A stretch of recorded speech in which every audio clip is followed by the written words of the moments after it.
A young man stands at the center of a grand hall, holding a ceremonial sword. He reflects on how he peacefully reached his coming-of-age ceremony, celebrated by his family and his fiancée. This day was supposed to be the first step toward a bright future.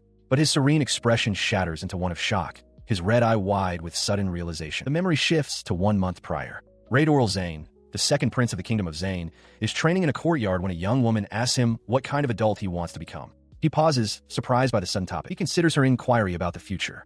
The young woman, Martina Marcel, daughter of the prime minister, smiles and reminds him he'll be an adult next month. After thanking her for a towel, Raidorl explains he wants to do something for the kingdom and support his brother. He continues to ponder, admitting he isn't very good at studying and playfully imagines becoming an adventurer, which amuses Martina. Having made up his mind, he asks what kind of impression she has of him. Having reached a decision, he looks out over the vast city of Zane. He declares that as a prince, he will fulfill his royal duty and become a knight who protects the kingdom from its enemies. Martina is visibly moved by his words, calling it a wonderful dream that suits him perfectly. With a blush, she then asks if he, her wonderful knight, will also protect her. He responds without hesitation, taking her hand and kissing it gently. He vows to sacrifice anything to protect the kingdom and to protect her, addressing her affectionately as Tina. The promise hangs in the air between them as they share a tender, blushing glance, their mutual affection clear. Back in the present, a voice cuts through his recollection. His older brother, Granted Zane, the first prince, remarks on the interesting story. He admits he was worried Raidorl might be anxious about the upcoming ceremony, revealing it to be a rite of succession. Raidorl looks up in shock, calling out to his brother. The holy sword, Dainsleif, has been passed down since the time of the first king. Legend held that whoever could pull the sword out would become the new king, but for hundreds of years, none had succeeded. It had become a mere symbol, used in the coming-of-age ceremony for royals to confirm their resolution. He had thought his own ceremony would be just that, a simple formality. With a smile, Raidorl considered that at almost 13, he would soon be recognized as a man. His brother, Granted, stood beside him, remarking that his fears seemed to have been unfounded. A memory surfaced of a younger boy vowing to become the greatest knight and hero in history to protect him and Tina. That fierce determination to protect the kingdom surged through Raidorl in the present, as he suddenly found himself holding the massive, dark blade of the holy sword, now freed from its stone. The court erupted in disbelief. Granit's calm demeanor shattered, his face contorting in shock as he demanded to know what was happening. He questioned why His Highness, Raidorl, had taken the holy sword. Raidorl himself stared at his reflection in the polished steel, his mind reeling. He thought it was ridiculous, impossible. He had believed no one could pull out the sword and could not comprehend how he had done it. His brother's voice cut through the haze. Granted grabbed him, his voice sharp with urgency, demanding to know how he had pulled out the sword. Raidorl could only stammer that he didn't know. Granit's face twisted in anguish. He refused to believe it, crying out that it was impossible. He questioned why he wasn't the one chosen, after having supported the kingdom his entire life. This couldn't be happening. His desperation turned to action. "Give it to me," he commanded, reaching for the hilt. Raidorl, still stunned, could only call out his brother's name as Granit's hand closed over his own on the sword. The moment he touched it, a sharp clang echoed through the hall. The holy sword fell from their grasp, striking the stone floor. Courtiers cried out in alarm, "Your Highness Granit!" As an advisor looked on in horror. Granit stared at his empty hands, the whispers of the court confirming his deepest fear.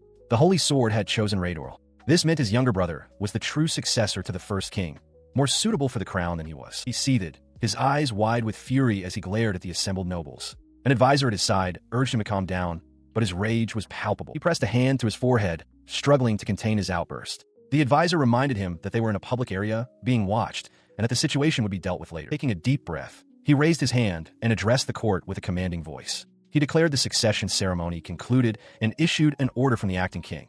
No one was to speak of what they had just witnessed, on pain of severe punishment. Later, in a more private setting, Raidorl approached his brother, calling out his name with concern. He questioned why this was happening while the king was bedridden, fearing a succession war.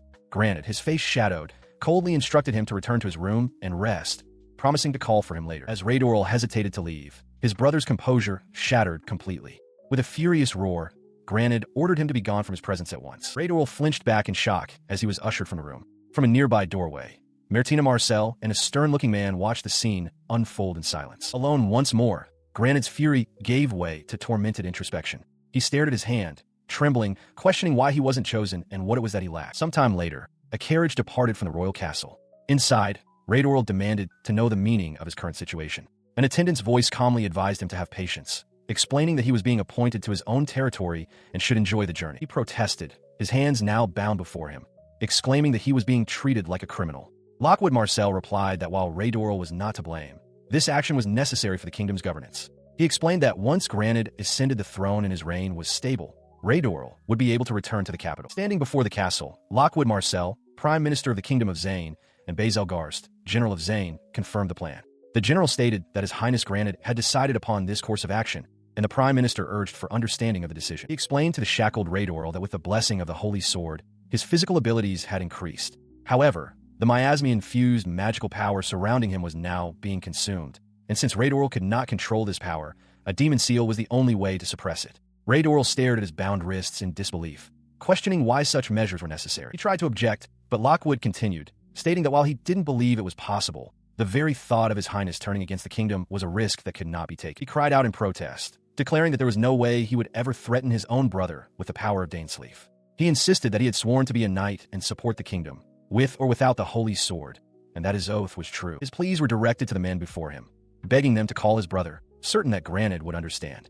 But Lockwood, his expression unreadable, replied that while he personally would never think such a thing of the prince, the decision had been made. The prince fell to his knees in shock, muttering that it had to be a lie, that his brother would never issue such an order. The confirmation that this was all at the behest of Lord Granted struck him deeply. Just then, a familiar voice called his name, Raidorl Sama. It was Martina Marcel. She stood before him, her gaze steady and her expression difficult to discern. He looked up at her, a blush of shame and frustration on his face, and began to call her Tina, remarking on how ridiculous the situation was. She, however, cut him off with a formal farewell, wishing him a safe trip and telling him to take care of himself on his journey. He shouted her name again, insisting that this was not what he wanted to discuss. Unmoved, she simply stated that the next time they met, she would be interested to hear about his adventures. She then formally corrected him, introducing herself as Martina Marcel, daughter of the Prime Minister who governs the land. She stated that while he may have used the name Tina in the past, that name could only be spoken by her betrothed. She concluded coldly, but not anymore. Her words left him reeling,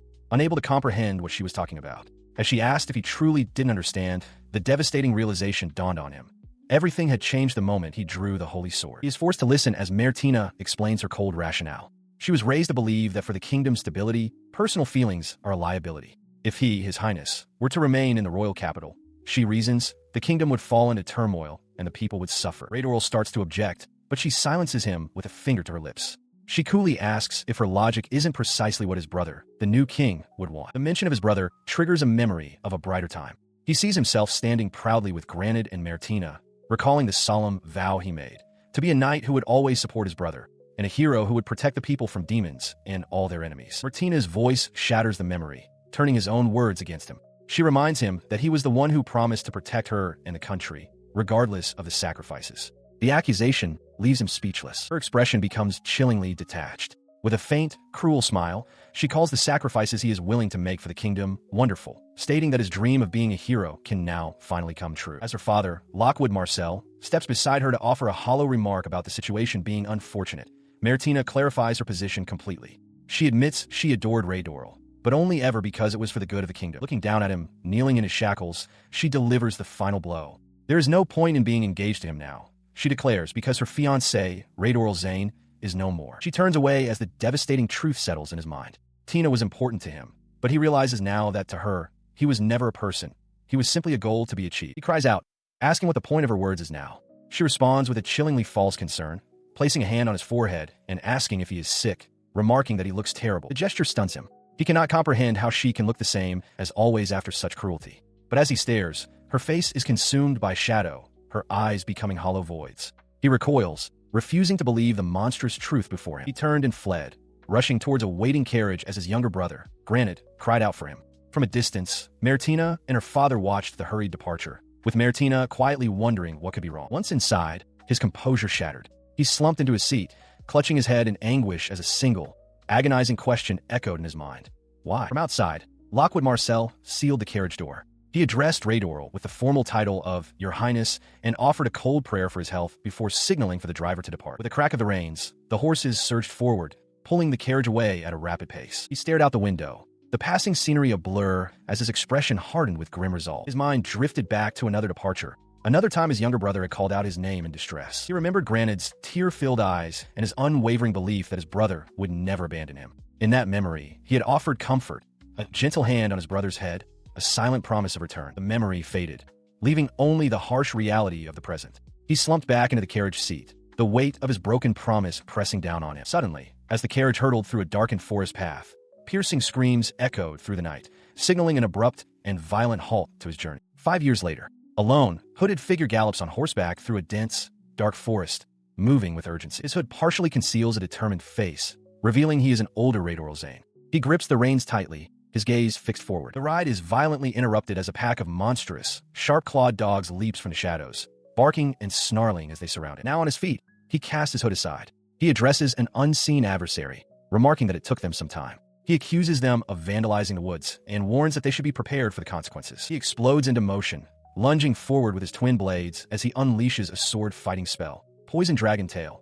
In HGGR, the monstrous dogs are thrown into disarray by the sudden, powerful assault. Standing his ground amidst the growling beasts, he calmly observes their continued attempts to attack. As one of the creatures lunges, it is struck by an unseen force emanating from his cursed sword. He knows its power is not limited to its physical edge. With the creatures now defeated, he holds his sword at the ready. He declares to his hidden enemy that he has them cornered and that they won't be escaping safely after making such a show of their attack. Just then, a man claps a hand on his shoulder. "Sup, Raidorl?" The man, an adventurer named Zafis Bartolomeo, asks casually. He questions if Raidorl has finished his work, to which Raidorl confirms he has, though his expression remains thoughtful. He examines a fong from one of the slain beasts, musing that it could be useful. His companion, Zafis, stands with arms crossed, impressed that a single person was responsible for the carnage.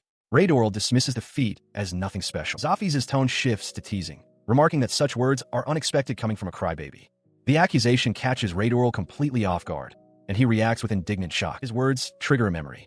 Zafis begins to reminisce about the first time they met, recalling a much younger Raidorl, flustered and anxiously clutching his shirt, trying to calm himself down. The adventurer continues his recollection, admitting that when the young boy was first sent to them, he had no idea what to expect.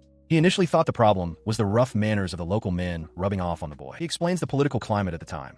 A lord from the royal capital had been sent to oversee their fledgling town, a move that naturally bred resentment among the pioneers. Zafis notes that Raidorl was lucky to be just a kid then, but praises him for not being the type to simply give up. This memory shifts to Raidorl's surprising determination. Zafis recalls his shock when the boy stormed into his room, demanding fighting lessons. He found the young royal interesting and worthy of training, leading to scenes of Raidorl's grueling practice and eventual camaraderie with the other men. Back in the present, Raidorl retorts that he thought Zafis' hobby was just beating him senseless. Zafis smirks, replying simply that the harsh training made him stronger. Zafis' memories conclude with Raidorl's eventual triumph. As the town grew and prospered, the others began to recognize him, and he became a respectable lord in both name and reality, celebrated by the very people who once resented him. Returning fully to the present, Zafis claps a hand on Raidorl's shoulder, stating his belief that the town will be fine without him now. Raidorl forcefully shrugs the hand away, telling him to stop being gross, much to Zafis' surprise. Raidorl stands firm, declaring that he will protect the town and everything in it because it is his home. When Zafis mentions retirement, Raidorl insists he's still full of energy, then vows that when Zafis does finally step down, he will be the one to take his place, leaving the older man momentarily speechless. He is pulled from his thoughts by Zafis, who wonders aloud what brought on the sudden reminiscence. Zafis observes that the little bastard has certainly grown up, then announces he has news for him. The news arrives in the form of a sealed letter, presented by an attendant who announces a visitor from the royal capital.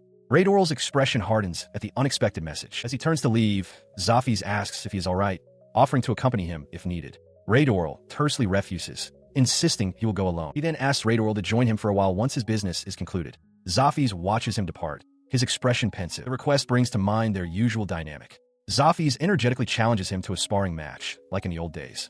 Raidorl smirks, retorting that without Zafis, there would be no real challenge. Walking through the halls, he wonders aloud who the visitor could be, speculating it might be Bazel or Lockwood. A maid informs him they are waiting in the reception room. He enters, apologizing for the delay and demanding to know their business. Inside, he finds not the men he expected, but a young woman who greets him formally, addressing him as Your Royal Highness Prince Raidorl. He is taken aback, recognizing Martina Marcel and realizing with a jolt that 5 years have passed since he was given that title. She continues with grave news, informing him that the king, his father, passed away the other day. In the wake of this, she explains, she carries a royal decree from his brother, Granted, who has now ascended to the throne as His Majesty. The decree is absolute. Raidorl Zane is to be immediately relieved of his duties as Lord of the Pioneer Town and must return to the capital. Martina, her demeanor now that of a warrior, reminds him of the dire circumstances. The Eastern Arcadian Empire, one of the continent's greatest powers, has declared war on their kingdom, placing them on the brink of crisis. He listens intently as she analyzes the situation. She posits that the declaration is a mere show of strength. The empire is powerful, but has many enemies. If they are not left to their own devices, the The thought trails off as a single concept flashes through Raidorl's mind: the Holy Sword. He listens as Martina elaborates on the gravity of the situation. Of the 12 legendary Holy Swords, the Empire possesses 3, each with a confirmed wielder. The kingdom, she explains, has 4 such wielders, including Raidorl himself. It is because of this immense threat that she delivers the royal decree. He is to return to the capital and fight for the kingdom. His response is not one of acceptance, but of pure rage. With a roar, he smashes his fist down, shouting that the decree is nothing but a mockery. He glares at Martina, demanding an answer from her heart.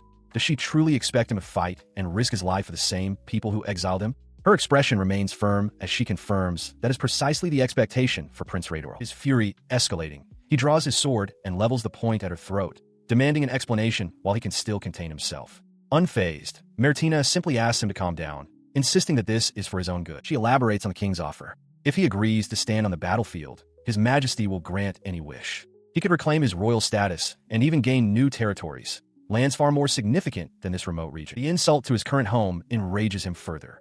He questions the idea of reclaiming his status, then points his sword towards the door, accusing her of arrogance for belittling the region and its people. He commands her to leave if she has nothing more to say. Her patience wears thin. She asks if he is truly disobeying a royal decree, remarking that he talks too much. Stating that she has no choice, she crushes a small, glowing orb in her gloved hand. In an instant, magical chains erupt from the floor, wrapping tightly around his body and immobilizing him. As his maid cries out his title in alarm, he realizes with dawning horror that this was Martina's intention from the very beginning. He struggles against his bonds as Martina speaks, her expression somber. She confesses that she wished to avoid this, but as the daughter of Prime Minister Lockwood Marcel, her duty compels her to sacrifice anything for the good of the kingdom. He looks at her, a flicker of understanding in his eyes, and remarks that she said the same thing in the past. Martina meets his gaze and declares that everything she has done is for the future of the kingdom of Zane. His compliance is no longer a request. He will be accompanying them. He stares in disbelief, demanding to know how low she will go. He realizes this is tantamount to slavery magic, outraged at being treated like a criminal. Martina calmly states that if the situation worsens, she fears she may have no other choice. She moves closer, gently holding his face. As his former vassal and fiancé, she implores him to just come quietly and obey. Her words trigger a furious memory. He recalls his past weakness, his foolish belief that compliance would save him. With a roar, he vows never to give in to them again. As a calm voice acknowledges his will, he shouts out the name, Nymelia. In a flash of force, the magical restraints shatter into pieces, sending Martina and her guards reeling. Standing protectively before Raidorl is his maid, Nymelia, her hand extended from where she unleashed the power. She turns to him, asking if he is all right. He confirms he is, thanking her for the help. A sudden realization strikes him as he recognizes her magic and distinctive golden eyes. This maid is one of the 6 witches of Doom, a figure he believed had been buried 2 decades prior. Her expression shifts to one of fierce possessiveness. She declares that she doesn't recall giving any other woman permission to do as she pleases with her master, pointing emphatically as she insists that only she has that right. He brings a hand down on her head with a sharp chop, telling her to keep her mouth shut. She yelps in pain, complaining that the force of the magical cuff was so weak it wouldn't even be suitable for play. His attention returns to Martina, whose expression is a mixture of frustration and defeat. He reminds her that she attempted to restrain royalty and failed, warning her that she should be prepared for what comes next. She looks away, conceding that she had not anticipated him having a legendary witch in his service. He then presses her for information, asking who gave the order for his capture, specifically questioning if it was his brother, Grant. She denies the involvement of either His Majesty or her own father, claiming the decision was hers alone, a result of her own haste. Raidorl's gaze hardens, his hand tightening on the hilt of his sword. He accepts her answer for now, deciding to let the matter rest. He stood over Martina, sword raised high,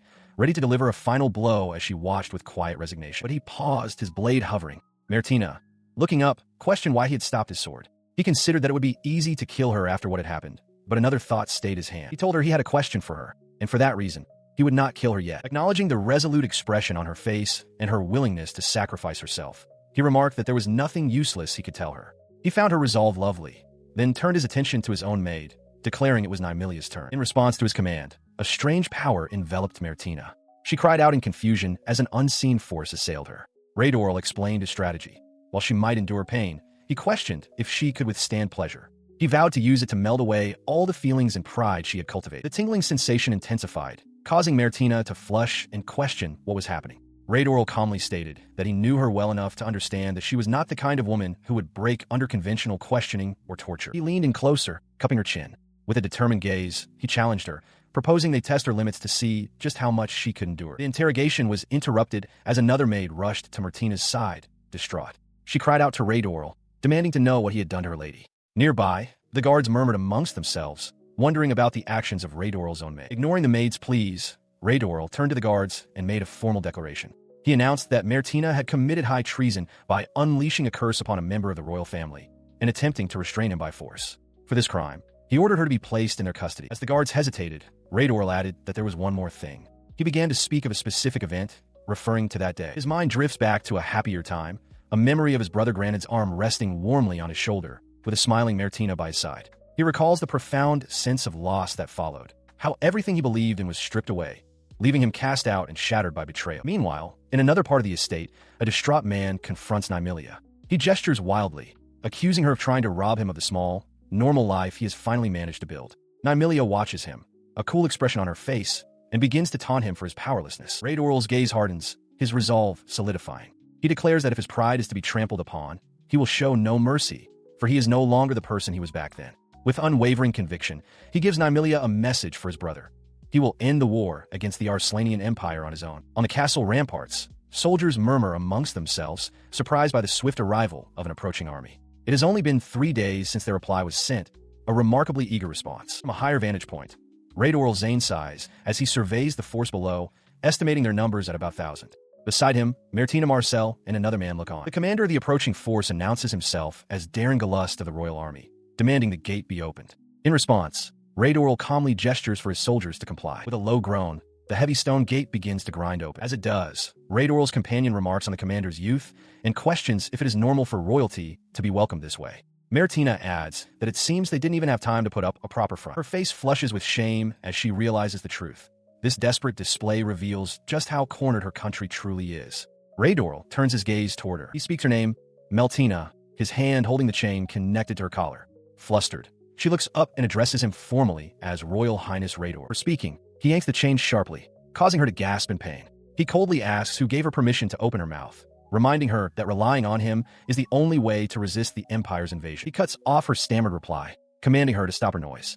With a glare, he questions why she cannot manage something as simple as staying still. The effect of his words is immediate. Due to Nymelia's curse, the simple act of exchanging words with him fills her body with intense pleasure.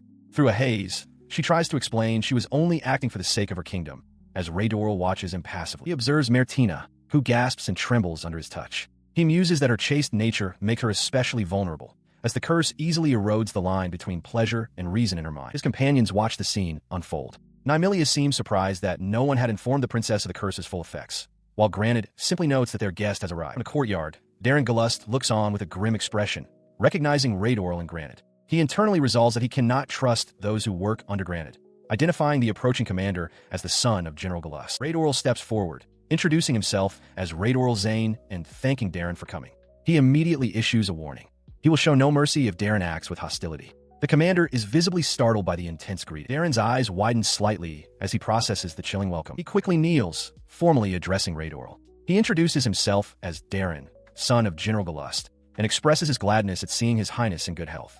Raidorl curtly tells him to raise his head. Watching from distance, Nymelia and Granite remark on Darren's demeanor, noting that he seems to be an obedient type. Raidorl silently agrees with their assessment. Raidorl dismisses the formalities, cutting straight to the point. He asks Darren what he wants. Darren reports that he carries a message from his subordinates. His Highness Raidorl is to participate in the upcoming war. He continues his plea, explaining that he has come to retrieve Raidorl. With his head bowed, Darren humbly asks him to save the kingdom. Raidorl tells him not to worry, clenching his fist with resolve. He vows to do everything in his power to protect the kingdom, stating that honoring his subjects' loyalty is a duty taught to him by his late father. This, he declares, is how he will honor Darren's loyalty. Impressed by Raidorl's resolve, Darren Galust acknowledges his admirable determination and declares that they should begin preparations to leave immediately. Raidorl's attention, however, shifts to Martina. He turns to Darren and questions if he truly considers the abusive punishment she inflicted upon him to be merciful, forcing the commander to confront the harsh reality of her past actions. Seeing Darren's troubled expression, he tells him not to worry. He states that the woman still has a use, and therefore, he will not treat her badly. Martina flinches at his cold, pragmatic words. As Martina lowers her head in shame, her maid, Nymelia, whispers that Raidorl must be misunderstanding the situation. Martina, however, seems resigned, murmuring that it is all as His Highness wishes. Sometime later, with their preparations finished, Granite announces they are ready to head for the royal capital. Darren, noticing Martina is with them, asks with surprise if she will be accompanying them on the journey. Raidorl answers bluntly that he will leave Martina there. He reasons that she would be of no use to him if he took her along, a statement that leaves Martina visibly shocked and crestfallen. He then turns to his associate, apologizing for the trouble, but entrusting Martina to his care. He instructs the man to finish his business in town and return home, leaving the two of them behind as he and Granite walk toward a waiting carriage. The man watches them go for a moment before turning back to Martina with a reassuring look, telling her to leave everything to him. Martina looks up at him, a faint blush on her cheeks as she clutches the chain at her neck. With its passengers aboard, the ornate carriage, flanked by mounted guards, departs at speed, leaving the town behind. Inside, Darren questions Raidorl's decision, asking if it was truly wise to not bring anyone else. Raidorl, seated with Granite and Nymelia, dismisses the concern, stating that the management of the city also needs to be considered, though his gaze drifts away as an unspoken thought hangs in the air. As their journey to the capital began, he listened as his new maid introduced herself with a cheerful smile. Her name was Nymelia, and she was assigned to take care of him.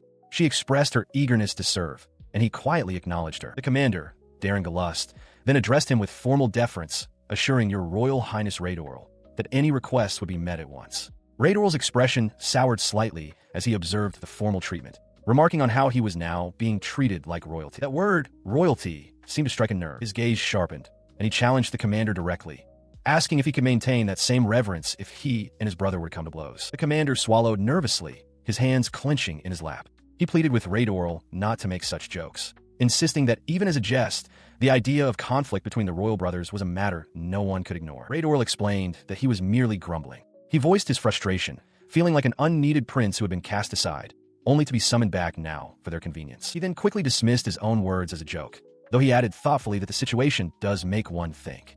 Darren looked on with concern, prompting Raidorl to ask if he may be so bold as to speak. Taking the opening, Darren earnestly conveyed that King Granite genuinely wishes to reconcile. He explained that the king wants to stand hand in hand with his brother to fight against the Empire, and he pleaded with Raidorl to consider these feelings. Raidorl stared out the window, his reflection showing a pensive expression as he mulled over the commander's words.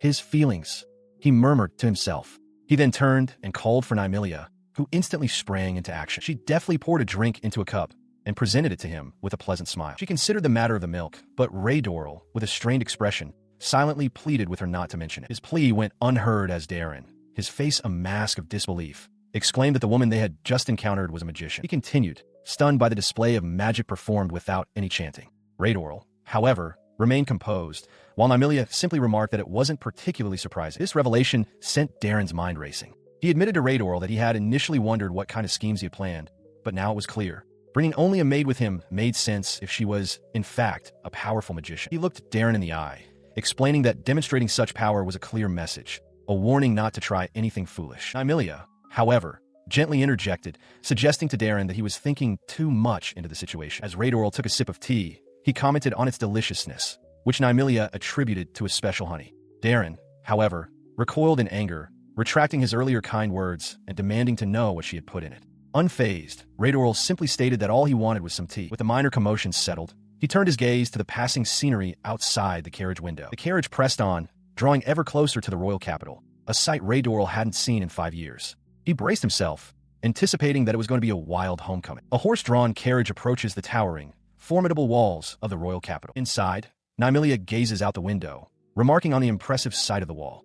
Beside her, Rai seems less impressed, questioning if it is truly that great. As their carriage passes through the main gate into the city proper, she speculates that it must be ruled by a grand and dignified king. Rai's expression remains weary and unconvinced. The vehicle proceeds down a bustling street, flanked by timber-framed buildings and citizens going about their daily lives. He continues to gaze out at the cityscape, a thoughtful look on his face. He internally notes that the view brings back memories, but they seem faded compared to how things once were. His expression hardens as he looks out the window. He turns to his companion and asks if the people can feel the tense atmosphere, observing that the war is not going well. Sometime later, having arrived at their destination, Darren Galust informs Rai that a mansion has been prepared for him. He suggests Rai rest and recover from the journey, as his audience with the king is set for the next day. Rai leans back with his arms crossed, remarking coolly that it seems his brother truly resents him and that he has lost a great deal of trust.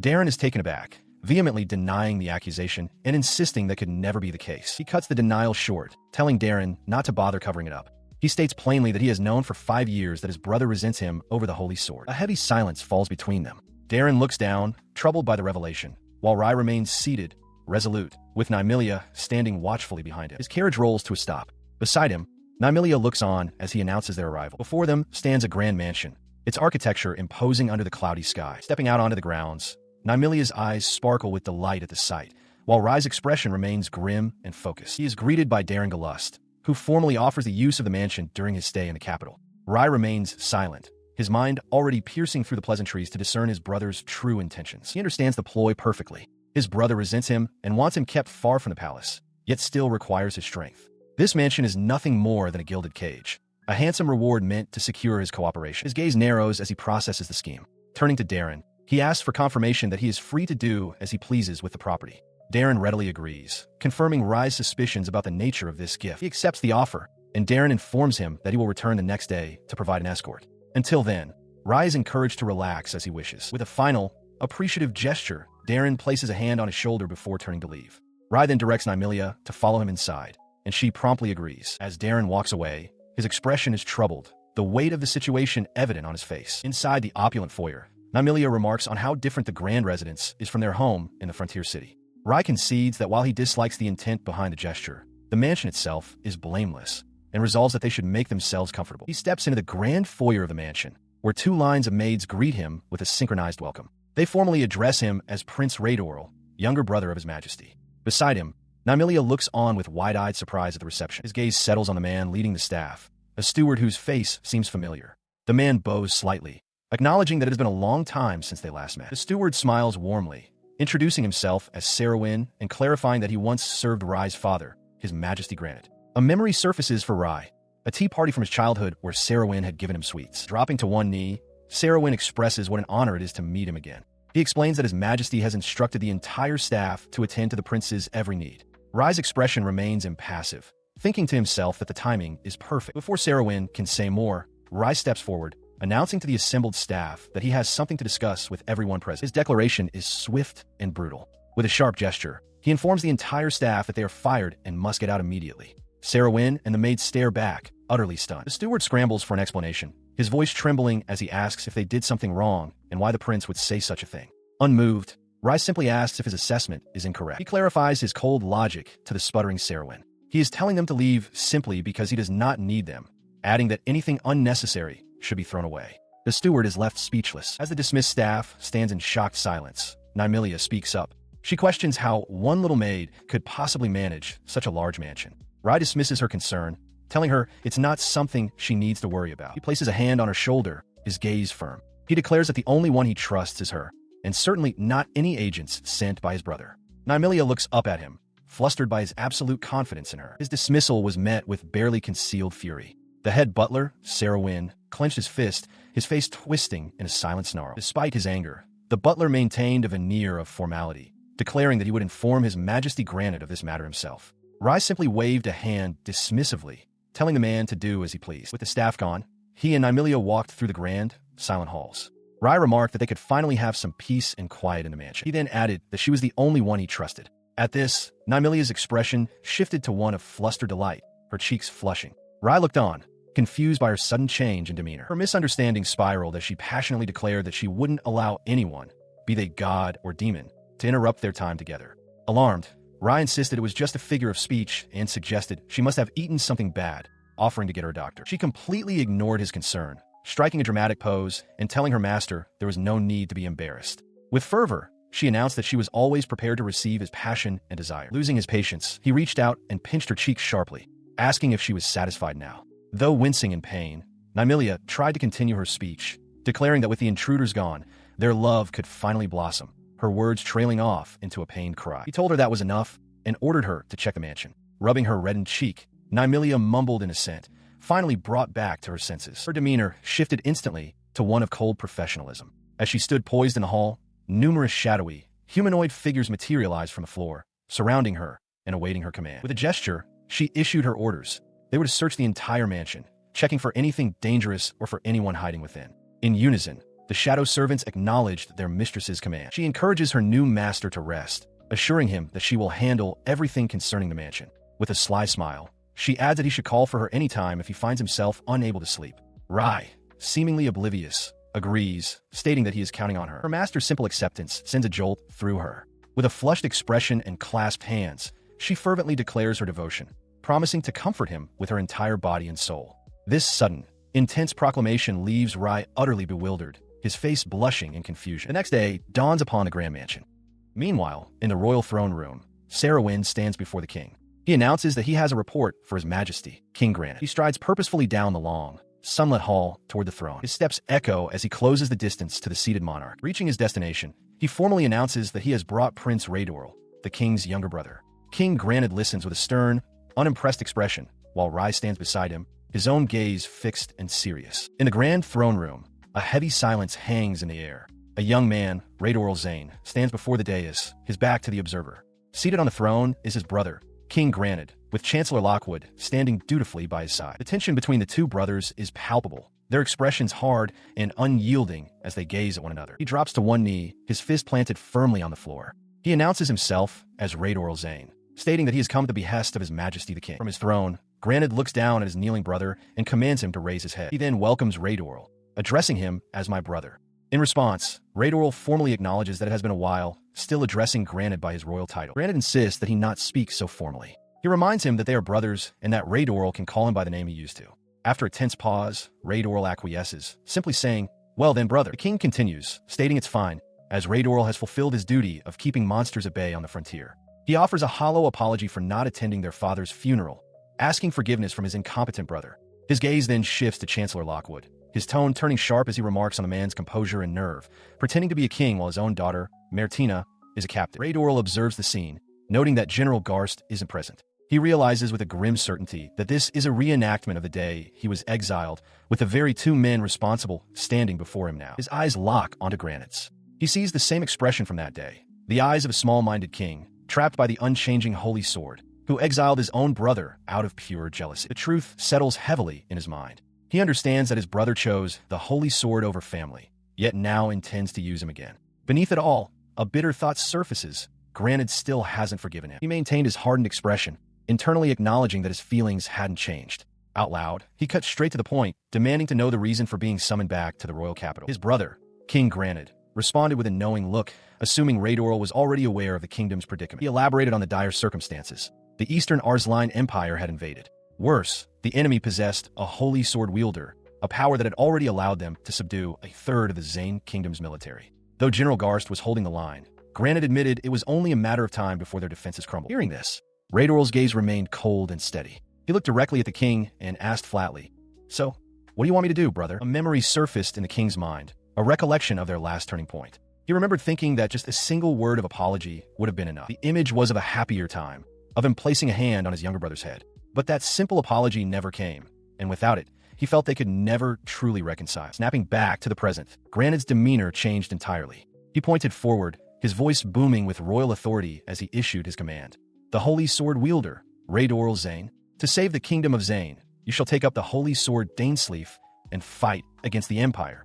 The order struck Raidorl with visible shock. His shock quickly curdled into bitter understanding. "I see," he muttered, his voice laced with contempt. "To you, I'm no longer a brother. My value is just that of a pawn." Across from him, the king simply watched, a faint, unreadable smile on his lips. His hand tightened into a fist at his side. "Fine then," he declared, his profile sharp with defiance. "I won't hold back either. I'll take back what was stolen and crush those who took it." He made it clear. He would be the one in control, not his brother. He then turned to face the king, his expression a mask of cold resolve. "I'm sorry, but I have to decline," he stated unequivocally. "I can't fight against the Empire."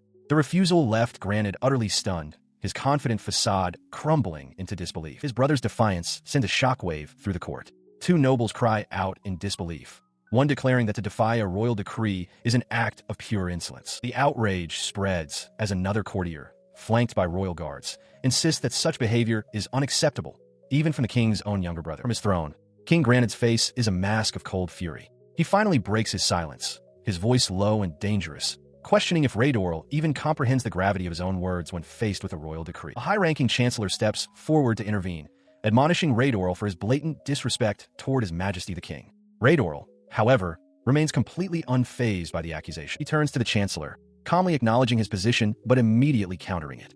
Raidorl states that as the Lord of the Pioneer City, he has a duty to prevent the invasion of monsters, and questions whether it is truly reasonable to ask him to abandon that critical post to fight against the Empire. His reasoning infuriates the Chancellor, who sputters that the war is a major issue for the entire country. He accuses Raidorl of failing to grasp the very concept of priorities, while Raidorl simply watches him, a hint of a smirk on his face. He calls the situation strange, noting that he has only heard of the army and the Night Order facing the Empire. Sweeping his gaze across the assembled nobles, Raidorl challenges them directly, asking what reinforcements they have provided and how much military power they are contributing. He scoffs at the idea that he should fight alone while they all watch from a safe distance, leaving the courtiers stunned into silence. With the Chancellor silenced and sweating, King Granted leans forward on his throne. Cutting through the tension, he asks his brother a simple, direct question. What does he want? He clarifies his offer. If Raidorl absolutely refuses to fight, then his presence is pointless. The king lays his cards on the table, asking if it is money or status that his brother desires, telling him to simply name his price. His brother's directness earns a confident smile from Raidorl. He remarks that, as expected of his majesty, he cuts straight to the heart of the matter, complimenting his skill at reading people. The king's expression remains grim. He had already demanded Raidorl state his terms, having no time for flattery. He holds up a scroll, a confident smirk playing on his lips. These are not demands, he clarifies, but a humble request from an unfortunate brother who has been exiled from his homeland. In response, King Granted prompts him to state his condition. Within the royal court, Raidorl Zane's scheme begins to unfold. He stands before his brother, King Granted, a confident look on his face. With the negotiation underway, he poses a question. Would the king like to hear his conditions? The Chancellor, standing nearby, asks what exactly His Highness's conditions are. In response, Raidorl presents a formal document, declaring that if the terms are agreed upon, he, Raidorl Zane, will fight to protect the kingdom of Zane from the Arsline Empire. He begins to list his demands. The first condition is simple, yet foundational. King Granted must personally guarantee Raidorl's safety within the borders of the kingdom. The second condition causes a stir among the court officials. The royal palace is to provide a grant of 100,000 gold coins to the Pioneer City under Raidorl's rule. The officials gasp at the exorbitant sum, while King Granted internally scoffs at the despicable demand. He continues, stating the third condition. All property Raidorl acquires in the war shall remain his, with the palace forfeiting any right to reclaim it. The fourth condition grants Raidorl sole authority to decide the fate of any prisoners of war he captures. Granted presses a hand to his forehead, shocked at the mention of the national budget and pondering the true meaning of this last stipulation. The Chancellor wonders what Raidorl could possibly be thinking. Raidorl, however, calmly explains that if compensation is desired, it must be clearly stated. He then announces that he has reached the final condition. His fifth and final condition strikes the room like lightning. King Granted must appoint his younger brother, Raidorl, as the crown prince and make him the next king. The demand leaves Granted's face contorted in fury, while the Chancellor and Raidorl himself look on in stunned silence. The Chancellor is the first to break the silence, erupting in anger. He calls Raidorl a fool and demands to know if he even understands the gravity of what he is saying. Raidorl remains composed, calmly adjusting the gauntlet on his hand. He continues his tirade, shouting about the disrespect shown to His Majesty. To the Chancellor, this is not a negotiation. It is a declaration that Raidorl intends to kill the king and seize the throne for himself. His outburst finished, the flustered Chancellor turns to the silent king. He stammers, asking His Majesty if Raidorl is truly serious about this audacious demand. He stares, stunned by the audacity of the demand, as his brother Raidorl smirks with unnerving confidence. The king's composure shatters.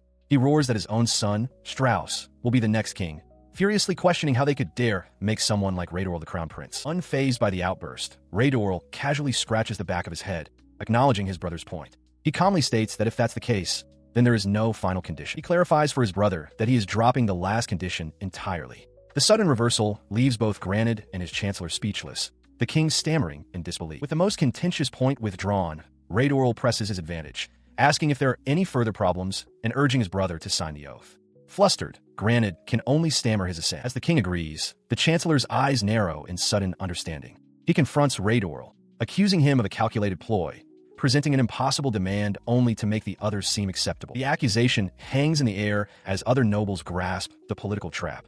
They whisper that if the king refuses now, his authority will be questioned, and with the country disunited, any weakness could lead to defections to the empire. Cornered by the political reality, Granted concedes, telling Raidorl to wait while he fetches the seal. Raidorl watches him, a confident smirk on his face, wondering what his brother is truly scheming with the other for conditions. But before the king can leave, Raidorl stops him, declaring that the royal seal won't be necessary. He presents a prepared document, suggesting that as blood brothers, they should bind their agreement with a blood seal, catching Granted completely off guard. He presses the point, arguing that a blood contract is the most fitting way for brothers to bind their faith before facing the Imperial invasion. Defeated, Granted turns away, his voice heavy with resignation as he tells Raidorl to do as he pleases. He considered the terms for a moment, his gaze distant. Beside him, Raidorl waited, his resolve unshaken. The two brothers stood in the vastness of the chamber, their courtiers watching from a respectful distance. One of the courtiers approached, asking the king if he was satisfied with the arrangement. He affirmed that since they had come this far, they would fight the Empire,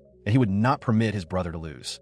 As he spoke, Raidorl held up their agreement. The blood seal flared to life, a complex sigil glowing on the parchment as he announced the contract was established. With a sharp command, he activated its power. In response to his command, shadowy tendrils of dark energy erupted from the parchment, lashing out towards the king, who could only stare in stunned disbelief. The shadows coiled around Granted, constricting him as his concerned courtiers cried out his title. As the king gasped in pain, wondering about the contract's true purpose, Raidorl looked on with a cold smile. He declared the contract sealed, his fangs now sunk deep. "Be prepared, big brother," he warned. Inside the throne room, a high-ranking official cries out in alarm for his majesty. Beside him, the king, Granted, clutches his chest, his face contorted in pain as he curses the name Raidorl. The source of their distress stands before them. Raidorl, an intruder with an air of cold authority, commands the royal guard to seize the king, who now kneels weakly on the floor. In response to the shocking order, a member of the royal guard steals himself. He shouts for the intruder to prepare himself and charges forward with his weapon drawn. The charge ends in an instant. With a swift, unseen motion, Raidorl dispatches not one, but 3 armored guards, leaving them collapsed in a heap on the floor as he stands over them, completely untouched. He surveys the scene with disdain. The remaining guards stand frozen, flanking the throne where the official continues to support the weakened King Granted. His gaze is cold as he remarks that if the royal guard is this pathetic, it is no wonder the kingdom is on the brink of ruin. Still clutching his chest, King Granted glares up at the intruder, demanding to know what has been done to him. Raidorl smirks, explaining that he has just finalized their contract. He dares them to attack, but warns that they should only do so if they are prepared to lose their king. Ignoring the threat, the official furiously orders the guards to restrain the prince. As the official shouts for the guards to disregard his words, Raidorl calmly cuts him off, stating plainly, Condition 1. He elaborates on his first term. King Granted shall guarantee his safety within the kingdom of Seiken. The official recoils in shock, realizing this must be tied to a previous oath. Raidorl warns him not to make him repeat himself, reminding him that the contract is sealed and that he is well aware of the consequences of disobedience. He calmly confirmed the king's accusation. King Granted, clutching his chest, seethed with the realization that a contractor's curse had been placed upon him. Raidorl stated plainly that this was the reality for both of them. The king's fury intensified. He could not believe Raidorl would use sorcery meant to force criminals into submission on his own monarch. He conceded that calling it a criminal's curse was also accurate. He then issued a chilling warning. If he were the king, he wouldn't resist, as doing so might actually lead to death. Gritting his teeth, the king acknowledged that the label wasn't entirely wrong in his case, but he snarled at Raidorl not to get cocky. He then tried to regain control, insisting that Raidorl didn't understand the gravity of his actions. A curse of this level, he claimed, would be broken the moment his court mages gathered. Raidorl turned away, his face shadowed. He acknowledged that might be possible, but he couldn't trust the king any other way. Addressing him as brother, he declared that once this was over, the only thing left would be the crimes Granted himself had committed. The two brothers faced each other, their expressions locked in mutual animosity. Raidorl pressed the point, asking if Granted knew exactly what he was referring to. His composure finally cracking, Granted covered his face in anguish. He lamented that if Raidorl had just obeyed, he would have been allowed to live, despite being an eyesore. He then accused his brother of arrogance, questioning if being chosen made him think he had surpassed the king. Raidorl remained unmoved by the outburst. He coolly expressed his doubts and stated that he was under no obligation to explain anything. The king could only grit his teeth in frustration. Seeing he had no other choice, the king finally relented. Raidorl, in turn, stated that he would honor the contract, permitting Granted to do as he wished with the spoils from the empire. He watches as his brother, King Granted, finally concedes, agreeing to the funding for the frontier city, though the king's acquiescence is clearly reluctant. The king's compliance comes with a furious threat. He roars that once the empire is repelled, Raidorl will face punishment, for he will never be forgiven for this curse. Unfazed, Raidorl advises his brother to rest easy regarding the war, but to take the scar, the mark of their contract, very seriously. He then makes a bold declaration to the stunned court, asserting that he is the one who will save this kingdom. The king, the chancellor, and young Darengalust can only look on in disbelief. With his statement hanging in the air, he turns his back on them and strides from the throne room, leaving the king clenching his fist in impotent rage. As he walks through the palace halls, his thoughts drift. He reflects that he was right to exile his brother to the frontier, just as the first king, the previous wielder of Dainsleif, had also done. The memory sharpens into a grim historical parallel. That first king founded their very country by murdering his own brother. His dark reverie is broken by a voice calling out from behind, pleading for his highness to wait. Turning, he finds Darren Galust rushing to his side. The young commander demands to know why he would do such a thing. Raidorl answers coolly that he cannot trust words alone, questioning if Darren can blame him. Darren implores him to think of the punishment he will face once the curse is broken and begs him to apologize to his majesty. Raidorl merely glances back, remarking with a hint of sarcasm how kind it is for the son of General Garst to be worried about it. The young man's expression turns serious as he admits that it is true his father was involved in Raidorl's exile. He continued, explaining that his father lamented the way things had turned out. The actions taken, he insisted, were for the sake of the kingdom's future and held no personal grudge against Raidorl, who remained silent and impassive. Without responding, Raidorl turned and walked down the corridor. Darren called after him, pointing out that the castle gate was in the opposite direction. Raidorl simply stated his destination, the Chamber of the Holy Sword, a place guarded by 2 sentries at a grand, arched doorway. As he reached the door, one of the guards moved to block his path with a spear. The guard, recognizing both the king's brother and Commander Galust, apologized firmly, explaining that he could not open the door without the king's explicit permission. Raidorl's gaze sharpened with irritation. In response, Raidorl seized the spear shaft. A dark, crackling aura erupted from his hand, shattering the weapon and causing the guard to cry out in agony. Darren, alarmed, yelled for him to stop. He paid no heed to the plea, his hand already closing around the door's handle as the guard desperately begged him to reconsider. The heavy doors swung open, unleashing a torrent of dark, swirling miasma into the hallway. Raidorl stood unflinching before the abyss, while Darren watched from behind, and the guard remained collapsed on the floor. He stepped through the threshold into the darkened chamber, Darren following close behind. Raidorl quietly mused to himself, wondering how much time had passed since the succession ceremony. The chamber before them was vast and stark, containing only a single stone altar at its far end, all of it shrouded in the same swirling, dark energy. As the dark energy whipped around them, Darren urgently warned Raidorl, identifying the phenomenon as a cursed wind that drains one's strength. He insisted that a press on would mean certain death. Undeterred, Raidorl continued his steady advance toward the altar, walking directly into the heart of the life-draining storm. He pressed forward, the cursed miasma parting around him as he approached a stone altar. Resting upon it was his objective, the holy sword, Dainsleif, which pulsed with a dark energy that matched his own. His gaze fixed upon the weapon, a look of intense focus and anticipation hardening his features. As his hand drew near, the sword seemed to hum with power. He spoke to it, as if to an old comrade, noting its excitement and asking if it was happy to see him again. He then made a promise. From now on, he would not let it get bored. Watching from the chamber's entrance, Darren's eyes widened in disbelief at the sight. A single word escaped his lips. Now, with the holy sword now firmly in his grasp, Raidorl's expression was resolute. The weapon was reclaimed. He declared that it was time to show them all the true path to supremacy. Having reclaimed the holy sword, Raidorl returns to the mansion where his allies await. He pauses at the top of a grand staircase, his expression stern and focused after his recent endeavor. Nymelia greets him formally, welcoming her master back. He holds up the reclaimed weapon, confirming that he has indeed retrieved the holy sword, Dainsleif. Her gaze lingers on the blade. Noticing this, Raidorl asks if she is curious about the sword that belonged to that man. She quickly denies it, though her expression betrays a deeper connection. He seems to accept her denial, yet wonders aloud what he should do with the weapon. The question triggers a flood of memories for Nymelia. She internally recounts that everything began with that sword, 200 years ago, when she was the youngest of the 6 witches of ruin who destroyed nations alongside her mother and sisters. She recalls her past self, a witch of darkness who believed destruction was her only path. That changed when she met a certain man, and for the first time in her life, she came to understand love. The man she loved was a hero, chosen by the miracle sword.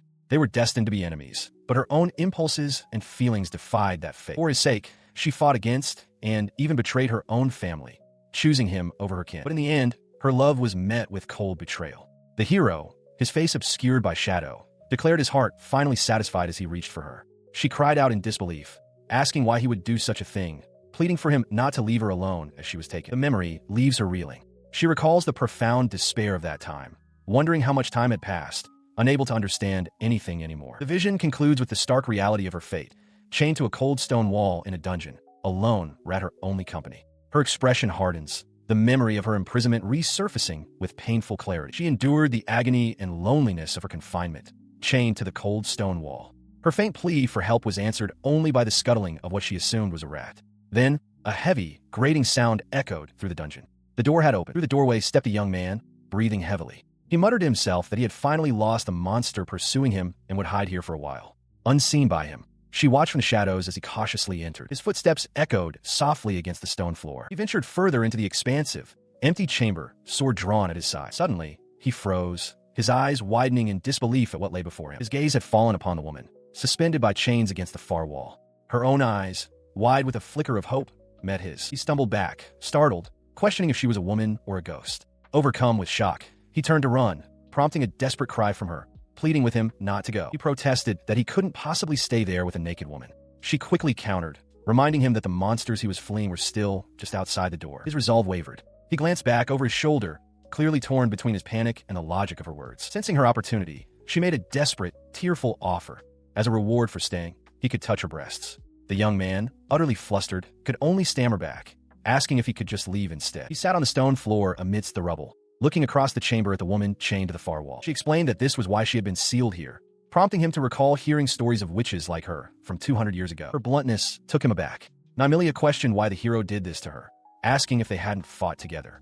The young man could only speculate that since the hero possessed a legendary holy sword, anything was possible. The question triggered a painful memory for Nymelia, the words of her betrayer echoing in her mind. He had accused her of destroying his home and killing his fiancée, declaring he never loved her and condemning her to an eternity of penance. Back in the present, he noticed her sudden silence and asked what was wrong. With her expression hidden by shadows, Nymelia dismissed his concern, insisting it was nothing and that she wanted to hear his story instead. He looked away, admitting his story wasn't really worth telling. He explained that for some unknown reason, the holy sword had chosen him, and because of that, his own brother had exiled him. His gaze hardened with resolve. He told her that in a way, they were the same. Even if betrayed or heartbroken, he was just desperately struggling to survive. Realizing his manners, he formally introduced himself as Raidorl. He then stated his full name, Raidorl Zane. The name struck Nymelia with the force of a physical blow. Her eyes widened as a spectral image of her betrayer, Prince Raidorl, flickered into existence behind the young man. The shock was too much, and she began to sob quietly. Flustered, Raidorl asked what was wrong and if he'd said something strange, quickly trying to reassure her that it was nothing. His attempt at reassurance failed. Annoyed by the gloomy atmosphere her crying created, he declared that he would take the seal off and get her out of the dungeon, reaching a hand toward the wall. He looked upon the cruel bindings, whether a magical seal or simple chains, and with a sharp crack, shattered them. With that settled, he placed a simple robe over her shoulders, telling her to put it on so they could head back. Acknowledging his words with a soft, "Ah," Nymelia shyly agreed. As she dressed, Nymelia considered their meeting to be fate. Though she worried about the monsters outside, she resolved to live for this person's sake, deciding then and there to protect and follow him. His own resolve clear, the young hero turned back to her, certain this was what he was meant to do. He extended a hand and said, "Let's go." The scene shifts to a grand staircase where Nymelia, now dressed in a pristine maid's uniform, stands with a gentle, content smile. Her life with Prince Raidorl, however, was often contentious. He noticed something on the floor and asked about her expression. Flustered, Nymelia declared his words so cruel that she would have to make him understand by serving him every single night. Much to his shock, he explained that monsters had broken into the mansion and he had disposed of them. Nymelia quietly revealed that after a light interrogation, she had learned that she was, in fact, their target. Raidorl questioned why she would be the target. With a hand on her hip, Nymelia clarified that the intruders were saying something about taking her alive. The prince's expression hardened as he realized their intent, to use her as a hostage. He noted their speed, deducing they must have already analyzed his brother's curse. He admitted that he had overlooked one thing. To an outsider, she was just a frail girl. Nymelia immediately took offense, questioning what he meant by from the outside and insisting she was a genuine, frail, and lovely maid. He looked at Nymelia, remarking that she would be perfect if not for this particular side of her personality. Unfazed, she clasped her hands and asked if there was a reward for being such an excellent maid, noting that it had been a while since they had done that. He conceded with a sigh that she was, indeed, an excellent maid. As he gently patted her head, his thoughts turned to his duties. As long as he was assigned to the border, he couldn't rely on the people of the frontier city to bolster his forces. At this rate, he realized he would need to secure the mansion as well. His expression hardened with grim determination. He knew he needed an overwhelming victory. There was only one head to take. He would bring down the enemy's holy sword wielder. The target of this resolve stood elsewhere, a formidable female knight flanked by her soldiers, ready for the coming conflict. The following morning, a carriage approaches its destination, the towering gates of the royal capital of Zane. Inside, Raidorl expresses that time is of the essence. Granted, Zane, already walking away, remarks on the haste of leaving the very next day, calling him a real slave driver. He turns back to face Raidorl and Nymelia, his expression stern. With his hand on his greatsword, he declares their departure for Fortress Blaine, a sentiment Nymelia quietly affirms. Meanwhile, at Fortress Blaine itself, the defending soldiers are in a state of shock.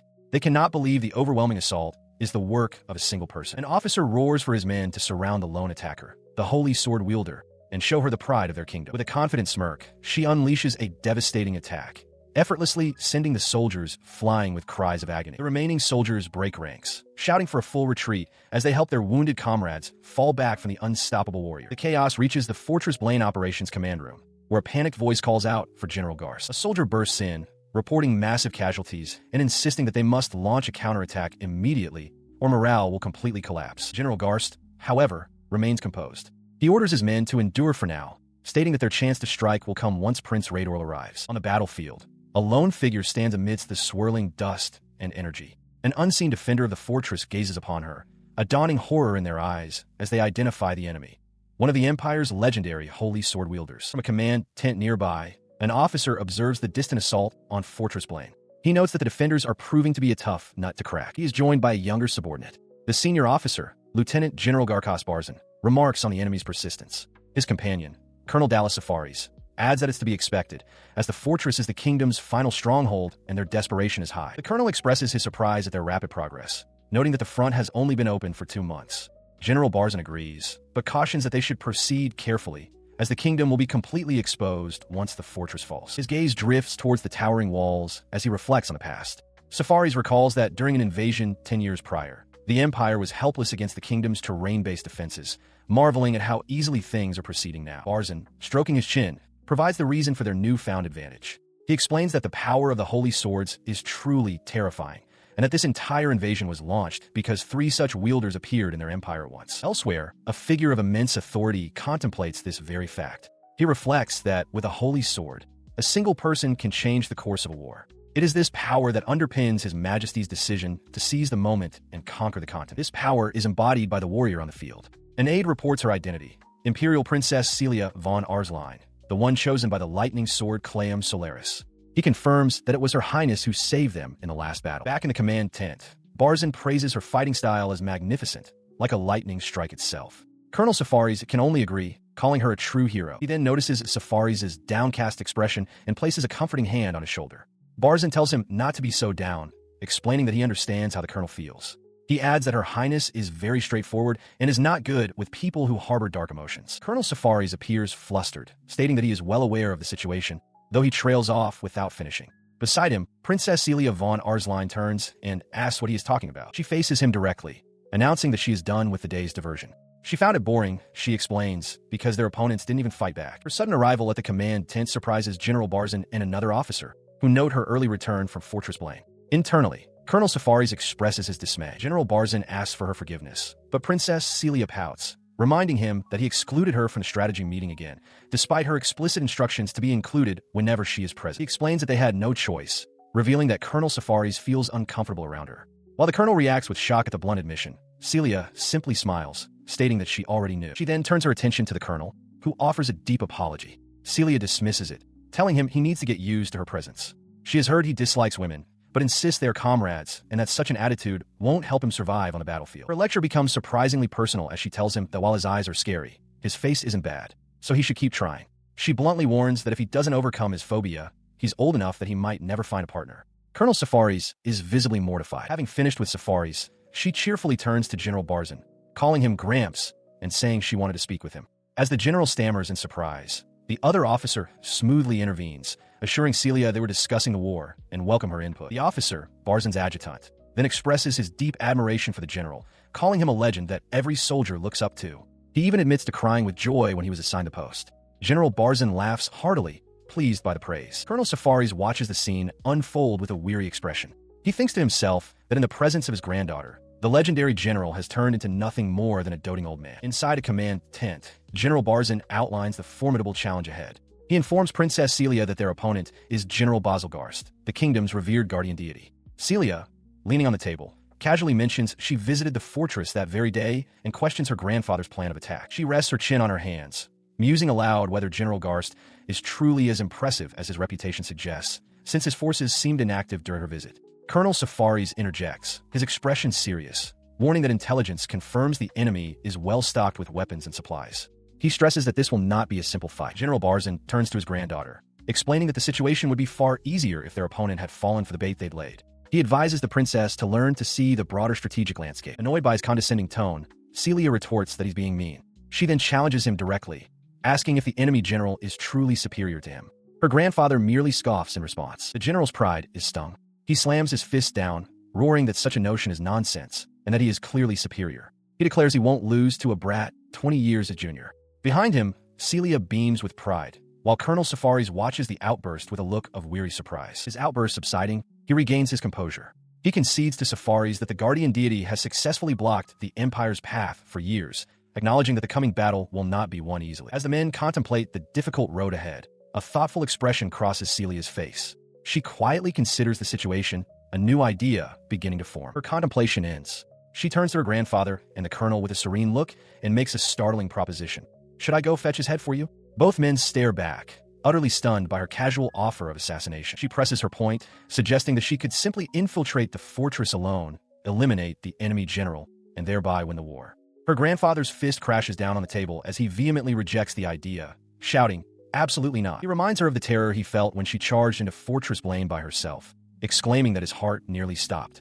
Unfazed, Celia leaps away with a cheerful wave, pointing out that her solo effort was precisely what led to their success in that battle. The two men can only watch, exasperated. He covers his face, his voice thick with emotion as he explains to Princess Celia that while things turned out fine, he would have been devastated if anything had happened to her. Startled, she calls out to her grandfather. His worry hardens into anger as he demands she give him her word, reminding her of her promise not to fight so recklessly and worry him again. Celia is taken aback by his intensity, questioning his extreme reaction. He looms over her, his armored form casting a formidable shadow as he sternly addresses her by her formal title, "Your Highness," his patience clearly exhausted. As the tension hangs in the air, Colonel Safaris observes the exchange with a slight smile. Caught between her grandfather's lecture and the colonel's gaze, Princess Celia lets out a frustrated sigh. He then addresses her directly, acknowledging that her performance in the recent battle was magnificent. However, he points out that if she does everything herself, her officers are left with no purpose. He continues, explaining that some soldiers are aiming for promotions and would appreciate it if she could leave some of the glory for them. A blush of understanding crosses Celia's face as she reluctantly concedes his point. Hearing her agreement, General Barzen's stern demeanor softens. He pats her on the head, praising her for showing the spirit of a true leader who cares for her subjects. Safaris adds that they will call upon her strength when needed, but asks her to be patient until then. Celia grumbles that her grandfather is being a pain. With the matter settled and an understanding reached, Colonel Safaris lets out a quiet sigh of relief, the immediate crisis averted. Elsewhere, Prince Raidorl watches with a sharp, intense gaze as a horse-drawn carriage departs into the distance. An attendant asks if something is the matter. The prince affirms, his attention fixed on a sheathed sword emanating a dark, ominous energy. He utters its name, Dane's Leaf. He sat with the dark sword, Dane's Leaf, resting before him, its ominous power resonating and swirling around the blade. A smirk played on his lips as he observed the distant conflict, remarking that it seemed his opponents were finally getting serious. As they prepare for their journey, Prince Raidorl calmly states his simple strategy. If a monster stands in their way, they will kill it and proceed. His guard, Darren Galust, stammers in disbelief at this blunt declaration. He dismisses the concern, telling Darren it's not a problem. Darren, however, counters that their objective is to defend Fort Blaine, and they cannot afford to exhaust themselves before they even arrive. Raidorl lifts his massive sword, Dane's Leaf, from its resting place. With unwavering confidence, he declares that he will be the only one fighting, just him and his blade. His words cause Darren to leap to his feet in shock. He demands to know what the prince is saying, protesting that as his guard, he cannot possibly allow his highness to fight alone. Raidorl remains seated, looking up at the agitated knight. He tells him not to get so worked up, reminding him that he is only serving as a guard because his brother, the king, ordered it, and that such formality is unnecessary. Darren vehemently rejects this. He insists that even far from the capital, Raidorl is still of royal blood and must be treated with the respect due to his station. Sighing, Raidorl runs a hand through his hair. He concedes that Darren is the very picture of an ideal knight, but tells him that he is misunderstanding something fundamental about the situation. His expression hardens with intense focus. He reveals his true motive. He wants to see how far he can go with just his sword. He wants to test his blade. With the discussion settled, their small party departs. A carriage, escorted by riders on horseback, begins its journey from the compound. Raidorl rides at the head of the convoy on a white horse, with Darren riding dutifully beside him. They move forward, heading towards the frontier and the dangers that await. He walked alongside his guard, leading their horses down the road. A dreadful stench filled the air, and he wondered aloud if it was the influence of a monster. Darren Galust, startled, addressed him as Sir Knight. Suddenly, a man burst from the woods ahead, running frantically down a ruined path. He stumbled forward, desperately crying for help. The fleeing man reached them, his face a mask of terror as he pointed back the way he came. He screamed that something was coming. Raidorl and Darren watched intently, sensing that something was terribly wrong. In response to his warning, a massive shape crashed through the trees, sending debris flying. Darren shouted out to the prince as the terrified man pointed, and Darren's eyes widened in horrified recognition. The creature emerged fully, a massive, lizard-like beast with a forked tongue. Darren identified it immediately, a basilisk whose very breath could turn flesh to stone. Before the man could react, the basilisk's power struck him. His body turned to stone and shattered into pieces. His final thought was one of despair. They had been told it was a mere subdragon, but the worst possible monster had appeared instead. From a safe distance, Darren watched the aftermath, his face pale with shock. He could only mutter how horrible the sight was as the basilisk stood over its victim's remains. Raidorl calmly assessed the situation, acknowledging it as a problem. From the window of their carriage, his maid, Nymelia, appeared with a smile, asking her master if he would like her assistance. He turned away from her offer, his gaze fixed on the beast. He told her there was no need and instructed her to simply watch from her position. Darren, standing behind him, cautiously addressed him as Your Highness. Darren stepped forward, placing a hand over his heart. He gave the prince's consent to proceed as he wished, but made a solemn vow. If anything were to happen, he would intervene, regardless of the punishment. Raidorl glanced back, listening in silence. He stands before the basilisk, sword held ready, and addresses the beast directly. Apologizing for interrupting its meal, he declares that it is coming with him. Enraged, the creature lunges forward with a roar, its massive claws and gaping maw dwarfing the prince who stands his ground. He evades the attack with a swift leap, vaulting over the beast's head to position himself for a counterstrike. In a flash of movement, his blade slices deeply into the basilisk's neck, spraying dark blood as the creature reels from the powerful blow. Landing gracefully, he observes the wounded beast and remarks to himself that the power of a holy sword is indeed impressive, judging the strike to be not bad at all. He tightens his grip on the hilt, acknowledging the creature's resilience by calling it a stubborn one. With a confident expression, he faces the injured basilisk and announces that it is time to end their battle. The threat proves too much for the beast. It turns and flees, crashing away from the prince and into the nearby woods, where Darren and his men are stationed. He scoffs, calling the creature's retreat pathetic. His amusement vanishes, however, as he realizes the basilisk is stampeding directly toward Darren, who will be caught in the crossfire. With a grimace, he prepares to move. He reflects that while he has no obligation to save his brother's subordinate, it would leave a bad taste in his mouth to simply let him die. He planted himself firmly before the charging beast, his holy sword held ready. Darren could only watch in stunned silence as the prince addressed the basilisk directly, his voice cutting through the chaos. He commanded its attention, reminding it not to look away, for he was its true opponent. The young prince stands defiantly before the towering reptilian beast, reminding the creature that he is its true opponent. His gaze is sharp, fixed on the damned lizard as he prepares for the clash. In response to his challenge, the monster lets out a deafening roar, its massive jaws snapping as it prepares to unleash its most dangerous weapon. Seeing the creature's throat begin to glow, Darren cries out a desperate warning about the beast's petrifying breath. But the prince remains calm, his thoughts focused on the power of his holy sword. He grips the hilt of Dainsleif, the legendary blade that hums with a dark, ancient energy ready to counter the coming onslaught. The basilisk finally exhales, a thick, gray mist of petrification surging forward to consume everything in its path. As the deadly breath approaches, the warrior calls upon the sword's dominion over maledictions, demanding it reveal the legendary power sung of in the old tales. With a swift, decisive motion, he executes a cursed sword technique known as the Hatchet of Hrundanir, sending a wave of dark energy crashing toward the beast. Behind him, the commander and his men watch in stunned silence, struggling to comprehend the sheer magnitude of the power they have just witnessed. Darren rushes forward to ensure his safety, but the prince simply looks down at his blade, noting with a smirk that its performance was even better than he had anticipated. He stands amidst the aftermath, his posture relaxed despite the recent battle. Darren approaches, expressing profound gratitude and awe at the ease with which the beast was dispatched. The prince, however, remains focused on the well-being of his companions, inquiring if they escaped the encounter unscathed. Behind them, the massive form of the basilisk begins to fracture and disintegrate. The cursed blade, Dainsleif, has done its work. As a weapon that rules over all maledictions, its strikes do not merely wound, but corrupt and petrify the very essence of its targets, turning them into crumbling stone. He watches the creature's slow demise with a cold, detached gaze. It is a fitting end, he muses, for a monster that had turned so many innocent souls to stone simply to sate its hunger. Now, the predator has finally become the prey of its own cruel fate. Turning his back on the crumbling remains, the swordsman dismisses the entire ordeal as nothing more than a necessary trial to test the edge of his new blade. With the path now clear, he commands the group to resume their journey toward Blaine Fortress without further delay. This casual dismissal leaves Darren stunned, his mind reeling at the realization that the overwhelming display of power he just witnessed was not even the prince's full strength. The gap between their abilities is far wider than he had ever imagined, leaving him momentarily speechless. The young commander's shock only deepens as the prince later explains that unleashing his true potential in such a place would have risked harming those around him.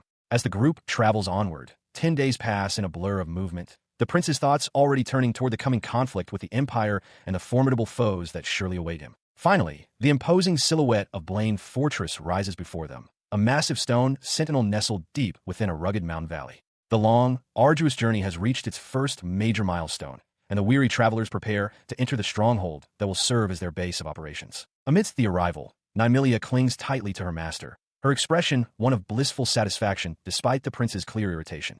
She speaks of the journey as a deeply fulfilling experience, though her clingy behavior suggests her definition of fulfillment is far more personal than the strategic goals of the mission. As they survey the surroundings, Darren points out the tactical peculiarity of the fortress's location. Built at a low elevation and surrounded by rising hills, it seems to defy traditional military logic, which usually favors the high ground for defense against an invading force. Inside the war room, the commander clarifies the strategy, explaining that the fortress's position is actually its greatest asset. By forcing an enemy to attack from the heights, the terrain naturally saps the momentum of a charging cavalry and breaks their formation, turning the surrounding hills into a trap rather than a vantage point. He continues his assessment of the fortress, noting that its design allows for offensive maneuvers from the rear, even if surrounded. Furthermore, the natural drainage patterns ensure the surrounding terrain becomes a muddy quagmire during rainfall, which he notes would severely limit the mobility of any besieging infantry. Looking up at the imposing stone walls, he questions whether the stronghold stores are sufficient to sustain a siege for at least 2 months once the conflict inevitably begins, showing his concern for the long-term logistics of the defense. His gaze remains fixed and calculating, his mind already weighing the logistical challenges and the weight of the coming storm. At his side, the hilt of his blade glints, a silent reminder of the power he carries and the burden of his role as a wielder of the holy sword. The sound of heavy footsteps echoes as a massive figure in ornate plate armor approaches, flanked by guards. The veteran commander welcomes the group, prompting a look of genuine surprise from the young prince. He admits his astonishment, never expecting a man of such high standing to greet him personally at the gates. Facing the seasoned warrior, he formally acknowledges General Bazelgarst, the two men locked in a moment of mutual appraisal. The air between them thickens with a palpable tension, a silent acknowledgement of their shared history and the uncertain future that has brought them together once more. The veteran commander observes that the prince has matured into a splendid and superb warrior, noting that he now possesses the look of a truly formidable fighter. This high praise causes the young man to pause for a moment of silent reflection. He counters the praise with a sharp, knowing smirk, suggesting that perhaps the general has grown a bit too old for the front lines and that it might be time for him to consider stepping aside for a new generation. He watches as the veteran commander absorbs the provocation, a grim shadow crossing the older man's face. The general admits that such considerations must wait until the survival of the fortress is secured through the coming conflict. He dismisses the tension with a sharp gesture, signaling that there is no time for lingering. With a firm command, he leads the group away from the open air and deeper into the stone heart of the fortress. The general brings them into a grand, high-ceilinged war room lined with towering bookshelves and centered around a massive tactical map. He gestures toward the heavy wooden chairs, inviting his royal guest and his retinue to settle in for the briefing. He adopts a more formal posture, placing a hand over his heart as a sign of respect. While the young prince takes his seat with a casual shrug, the commander takes a moment to officially thank him for bringing reinforcements to the precarious frontier. Raidorl lounges, his mind already calculating the rewards he might extract from his brother for his service. When General Bazelgarst questions the presence of a young woman standing nearby, the prince waves off the concern, insisting they focus on the military briefing first. He dismisses her as a mere maid, a trifle not worth the general's suspicion. The girl's eyes widen in a flash of indignation at being so casually brushed aside, but the men's attention has already shifted away from her. Ignoring her presence entirely, the men turn their focus to the maps and reports spread before them. The air in the room grows heavy with the weight of impending conflict as the general prepares to speak. The veteran soldier begins his report, noting that the Imperial Army has pushed toward Fortress Blaine only weeks after the fall of Balmes. While daily skirmishes persist, no major shifts in the front lines have occurred. He posits that the enemy is intentionally dragging out the conflict, favoring a war of attrition to preserve their strength. To launch a direct assault on the fortress now would be to invite a massacre of their own men. The prince ponders this strategy, his brow furrowed as he considers the approaching winter. He knows the Empire's snows are unforgiving. A prolonged siege would surely sever the enemy's own supply lines, making such a tactic seem foolish. Standing tall, he counters that the occupation of Fortress Balmes changes the entire equation. The general listens intently as the young royal points toward the strategic implications of the enemy's current position. He explains that with the eastern territories under their boot, the imperial forces have a base from which to operate. Should their supplies fail during the winter freeze, they will simply turn to the local populace and plunder what they need to survive. The grim reality of this prediction manifests in a vision of burning villages and desperate peasants struggling against armored invaders amidst a blizzard. For the people of the East, the coming season promises only a frozen hell. The general confirms this fear, revealing that his orders were specifically to coordinate with the prince to ensure such a catastrophe never comes to pass. He speaks with a heavy heart, acknowledging the resentment the prince must feel toward the kingdom.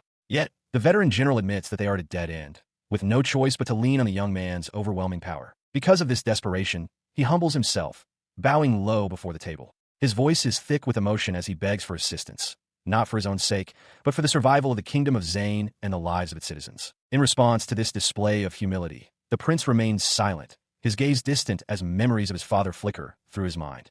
The weight of his lineage and the fractured bonds of his family press heavily upon him. He wonders silently if a simple conversation like this could have changed everything. If they had spoken honestly years ago, perhaps he and his brother could have lived as kin rather than rivals. As these thoughts swirl, his loyal maid watches him closely, sensing the internal turmoil. He finally breaks the silence, closing the heavy tone before him with a decisive snap. The young prince then commands the general to lift his head, his expression hardening into one of leadership.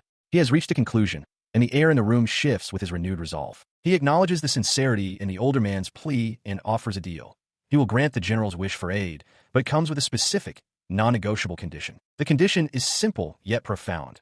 Once the war with the Empire concludes, he demands that the general never stand against him as an enemy.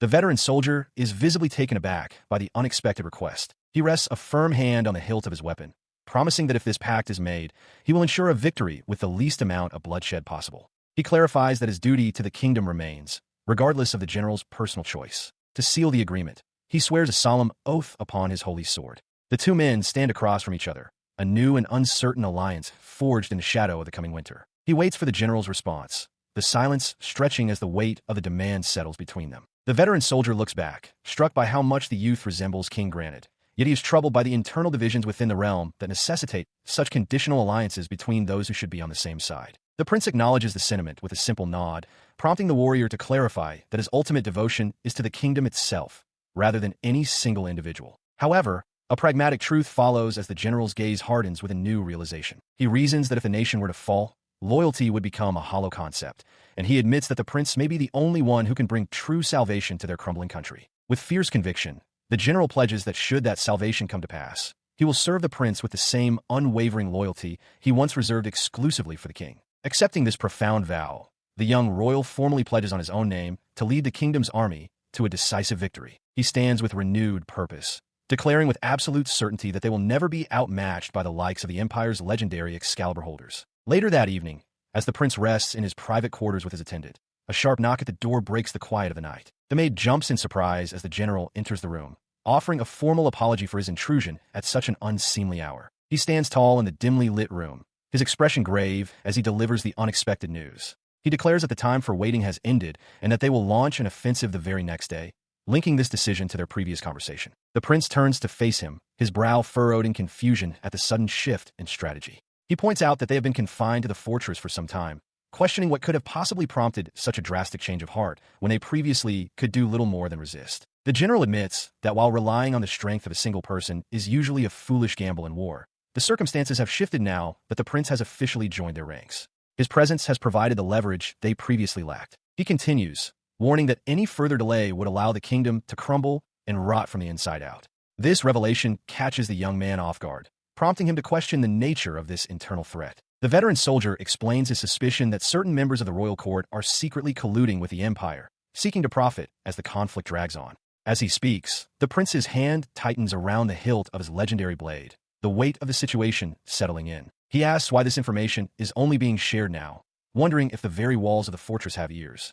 The general confirms his fears, explaining that the presence of so many people during the daylight hours made such a sensitive discussion impossible. He stresses that if these schemes are allowed to succeed, the kingdom will fall even if they hold the fortress to the last man.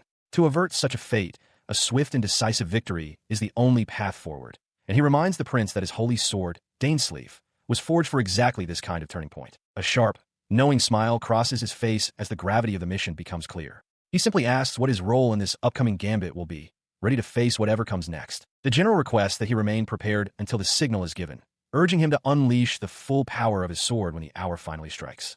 Facing the imminent conflict, the prince stands ready, his resolve hardened for the battle ahead. Raidorl Zane stood alone on the balcony, the weight of the coming conflict heavy in the air. The night had finally fallen, and he knew that the war was no longer a distant threat, but a reality waiting just around the corner. He gazed out at the sprawling encampment below, where the flickering torches of a massive army illuminated the darkness. The sheer scale of the forces gathered was a silent testament to the gravity of the battle that lay ahead. He turned his attention to the strategic map, discussing the impending clash with General Bazelgarst.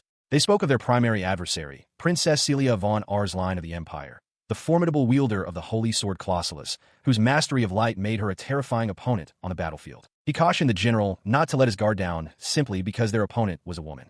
He reminded Bazel that it was this very girl who had single-handedly pushed the kingdom's army to the brink of collapse, proving herself a hero in her own right. The scarred general listened intently, his expression grim as he acknowledged the princess's undeniable prowess. Raidorl, however, remained undeterred, suggesting that it was time they showed the people of the Empire the true strength of those they had dismissed. The prince was soon joined by his loyal companions, Nymelia and Darengalust, as they prepared for the final push. He reminded them that a hero never stands alone, and with a shared sense of purpose, they acknowledged that the time for talk had passed and the war had truly begun. Across the field, Dallas Safaris shouted a warning to General Garkas Barzan as the massive castle gates began to groan open. The sudden movement caught the Empire's forces off guard, signaling an unexpected shift in the kingdom's tactics. He watched with growing confusion as the kingdom's forces prepared to launch an offensive at the break of dawn.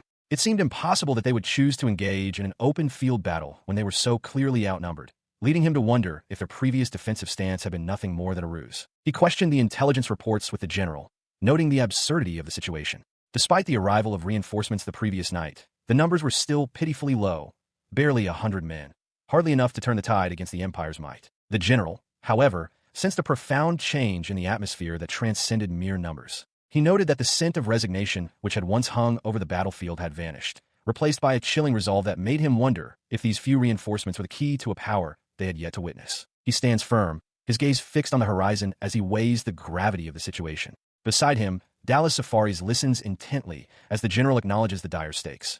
If the kingdom's forces are defeated here, the entire realm will fall. The knowledge that King Granite Zane is personally present within the fortress only heightens the importance of the coming clash. Turning to his subordinate with a sharp command, he orders Safaris to mobilize immediately. The time for contemplation has passed. They must crush the kingdom's army where it stands. He instructs the other generals to prepare for a full-scale assault, a command Safaris accepts with a crisp, disciplined salute. His eyes narrow as he considers the psychological shift on the battlefield. While the arrival of reinforcements has clearly bolstered the enemy's spirits, he is determined to strike a devastating blow before that newfound hope can truly turn the tide of the war. Addressing the royal presence nearby, he acknowledges Princess Celia. She, in turn, recognizes the shifting winds of battle and notes that she must also begin her own preparations for the fray, understanding that her power will soon be required. Though she expresses a flicker of boredom at the wait, he urges her to remain patient. He explains that they must wait for the enemy to reveal their ultimate trump card, promising her that her moment to shine will inevitably come once the true threat emerges. She looks down at her weapon,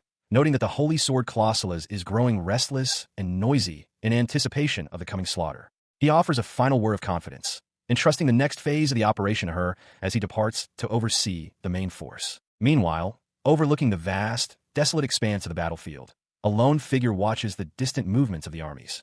The air is thick with tension as they wonder what secrets the coming conflict still holds and what will be left when the dust settles. On the front lines, Captain Darren stands at the head of his men, their shields raised and spears at the ready. The formation is solid, a wall of steel prepared to meet the oncoming storm as the order to advance is finally given. With a thunderous roar of hooves, the cavalry begins its charge. Darren shouts a final warning to his soldiers, commanding them to maintain their focus and not let their guard down as the first wave of the engagement begins in earnest. The riders gallop across the open plain, a blur of motion and dust. They race toward the enemy lines, the silence of the morning shattered by the impending collision of two great powers determined to claim victory. He gives the order for the spearmen to advance and engage the enemy head-on. The long shafts of the spears level in unison, creating a lethal barrier of steel that bristles toward the approaching line. As the two forces collide, the screams of the dying fill the air while the spear wall holds firm against the Imperial onslaught. Watching the carnage, the commander reflects on the effectiveness of this formation, confident that no matter the strength of the Imperial soldiers, they cannot breach this spear wall through brute force alone. Nearby, General Garst receives word from a frantic scout that Imperial soldiers are attempting a flanking maneuver from the side. He remains unerringly calm, stating that such a move was entirely anticipated in his strategic calculations. High atop the fortifications, archers draw their bows in perfect synchronization. They wait for the signal, their eyes locked on the approaching riders. A hail of arrows suddenly rains down upon the flanking cavalry, catching them completely off guard. The lead rider's eyes widen in shock as his comrades are plucked from their saddles by the lethal, unseen volley. The thunder of hooves drowns out the screams as the cavalry charges headlong into the fray, spears leveled and ready to pierce the enemy line. Amidst the carnage, he cuts through the enemy ranks with lethal precision, though the sheer weight of the kingdom's resolve gives him pause. He acknowledges the formidable atmosphere of the kingdom's forces, realizing that even a single soldier possesses a daunting level of commitment. Having secured a momentary reprieve, he surveys the scarred landscape, well aware that a single victory does not bridge the gap in their dwindling numbers. He reflects on the disparity in military strength, knowing that despite their initial success, they cannot afford to rest on their laurels. He turns to his companions, his voice steady as he commands them to remain vigilant, for the true trial is only just beginning.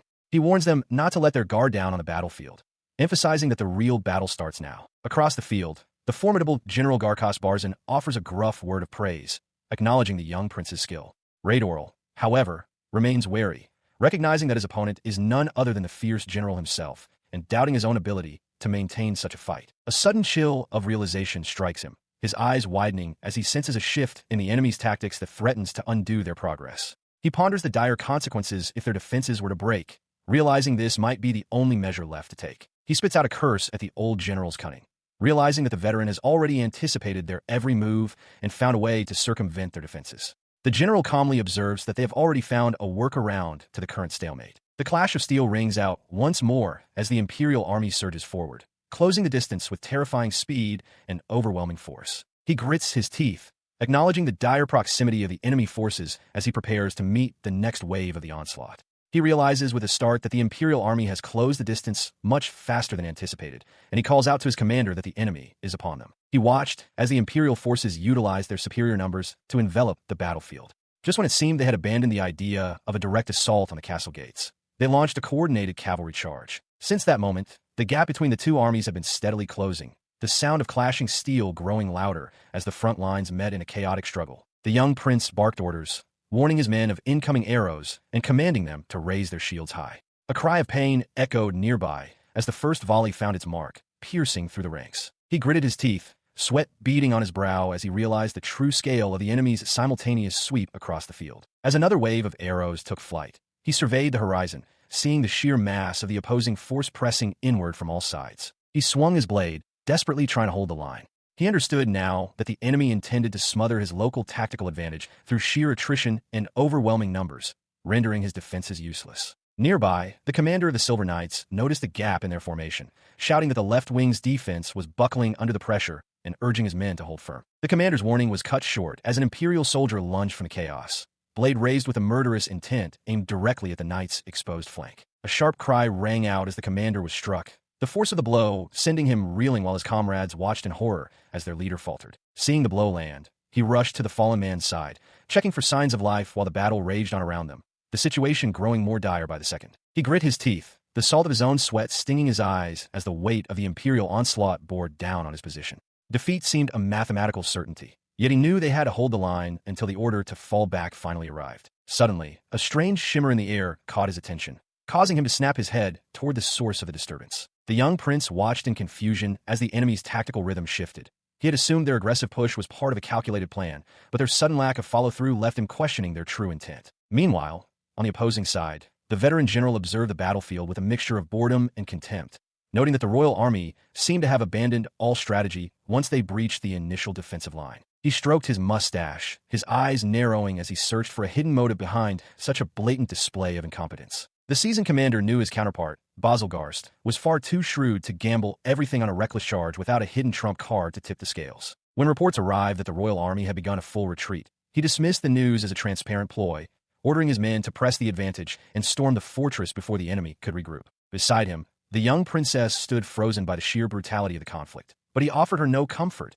reminding her that the true horrors of the battlefield had only just begun. She didn't respond, her gaze fixed on the horizon as a primal chill raced down her spine.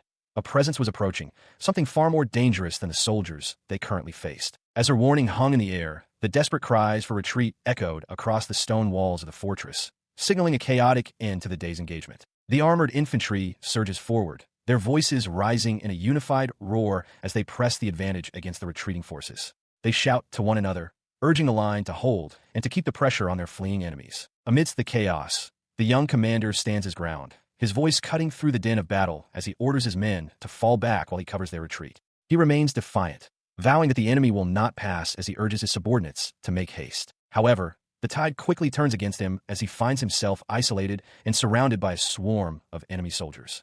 He grinds his teeth in frustration, realizing the direness of his situation as blades clash and the weight of numbers begins to overwhelm his defenses. Just as a killing blow seems inevitable, a sudden, violent shockwave tears through the ranks of his attackers, scattering them like leaves in a storm. He looks up in stunned silence, hearing a familiar, calm voice praising his efforts. Standing before him is the prince, clad in his dark, fur-trimmed regalia and wielding the legendary blade, Dainsleif. He acknowledges that the wait is over, and with a grim determination, he prepares to unleash the sword's devastating power upon the battlefield.